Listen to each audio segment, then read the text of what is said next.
अस्सलाम वालेकुम dear friends, उम्मीद है आप सब खैरियत से होंगे। आज का हमारा जो टॉपिक हमने चूज़ किया डिस्कस करने के लिए वो है solitary confinement according to section 73 and 74। तो सेक्शन 3 और 74 ऑफ पाकिस्तान पेनल कोड आज हम डिस्कस करने की कोशिश करेंगे। पहले हमने डिस्कस किया सेक्शन नंबर 53 ऑफ पीपीसी, जिसके अंदर हमने 10 काइंड्स ऑफ पनिशमेंट्स डिस्कस की। तो उन्हीं के साथ ही साथ एक और काइंड भी है पनिशमेंट की, जिसे कहा जाता है सॉलिटरी कन्फाइनमेंट। तो कोर्ट जो है इस पनिशमेंट को ज़्यादा एग्जीक्यूट नहीं करती, इस पनिशमेंट को ज़्यादा प्रैक्टिस नहीं करती। अब इसकी जो डेफिनेशन है, इसकी डेफिनेशन की तरफ अगर हम आए तो इसकी डेफिनेशन हमें बताती है कि isolated from any kind of intercourse of this world. Solitary confinement में होता है क्या है? सॉलिटरी कन्फाइनमेंट में ये होता है कि कोई भी कैदी है, अगर उस कैदी से दूसरे कैदियों को तकलीफ़ है, अगर उस कैदी से दूसरे कैदी जो है वो ख़राब हो सकते हैं। कोई भी ऐसा केस है जो कि दिल दहलाने वाला केस है, मर्डर का केस है, या कोई बहुत बड़ा केस है जिसके अंदर ऐसा होता है कि आपने देखा होगा अननेचुरल ऑफेंसेस हैं, या जो है कोई ऐसा क्राइम है जो कि आपका जहन एक्सेप्ट नहीं कर सकता उस क्राइम को। आप समझ सकते हैं कि मैं किस क्राइम की बात कर रहा हूँ। वैसा अगर कोई क्राइम है और कोर्ट ये देखती है कि इस शख्स से अगर ये जेल के अंदर जाएगा तो इससे जो है दूसरे कैदियों को भी तकलीफ़ होगी, दूसरे कैदी भी परेशान होंगे, दूसरे कैदी भी ख़राब हो सकते हैं बनिस्बत ये कि ये अकेला रहे। तो कोर्ट जो है वो डिसाइड करेगी कि इसको सज़ा दी जाए सॉलिटरी कन्फाइनमेंट की, जो कि बहुत ही सख्त सज़ा है। इसके अंदर क्या होगा कि कोर्ट जो है उसको एक रूम के अंदर रखेगी, उस रूम के अंदर जो है वो आइसोलेट कर देगी उसको, दुनिया के किसी भी किस्म के इंटरकोर्स, दुनिया के किसी भी किस्म के मामलात से उसको खारिज कर दिया जाएगा।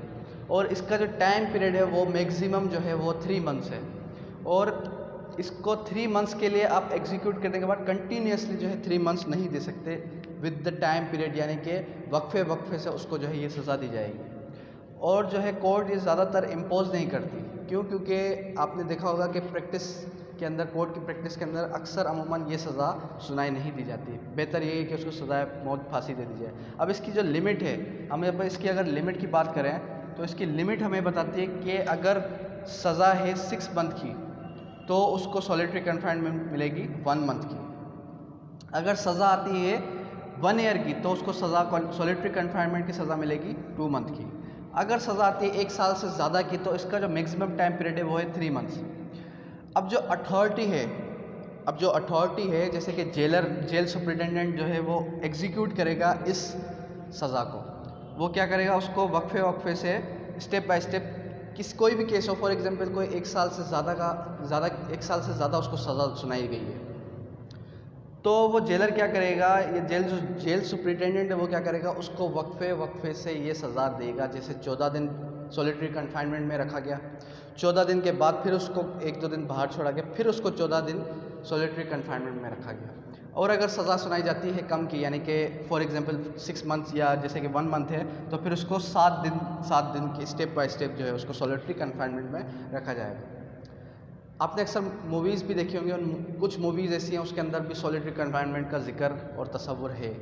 ठीक है, यूरोपियन मूवीज़ अगर आप देखते हैं यूएसए साइड की, तो उसमें भी सॉलिटरी कन्फाइनमेंट दी जाती है। अब सॉलिटरी कन्फाइनमेंट हम बात करें नेचुरली, तो सॉलिटरी कन्फाइनमेंट एक ऐसी सज़ा है जिसके अंदर क्या होगा, जिसके अंदर जो कैदी है वो कैदी जो है हो सकता है चांसेस है कि उसको मेंटली डैमेजेस आए, मेंटल हार्म आए। आप सभी जानते हैं कि एक इंसान का दूसरे इंसानों के साथ रहना कितना ज़रूरी है। कोई भी इंसान अकेला नहीं रह सकता, अकेला रहेगा भी तो 1 दिन 2 दिन 3 दिन, इससे मैक्सिमम इससे ज़्यादा अकेला नहीं रह सकता। अगर उसको कोई ऐसी सज़ा सुना दी जाए जिसके अंदर उसको 6 महीने, जिसके अंदर उसको टाइम पीरियड मैंने बताया 3 मंथ्स, जिसके अंदर उसको सज़ा सुनाई जाए कि 3 मंथ तक आपको सॉलिटरी कन्फाइनमेंट अकेला रहना पड़ेगा। अकेला रहने के साथ साथ आपको कोई भी चीज़ नहीं दी जाएगी, आपको कोई भी जो है फैसिलिटी नहीं फराहम की जाएगी। आप जो है बिल्कुल अकेले रहेंगे, 4 दीवारें होंगी, 4 दीवारों के अंदर सिर्फ आप और अकेले आप ही होंगे। तो आप तसव्वुर कीजिए कि क्या होगा उस शख्स का। डेफिनेटली वो जो है मेंटल हो जाएगा। ठीक है, तो ये एक ऐसी सज़ा है, मेंटली टॉर्चर है एक किस्म का। ये एक ऐसी सज़ा है जिससे उसको इबरत हासिल हो कि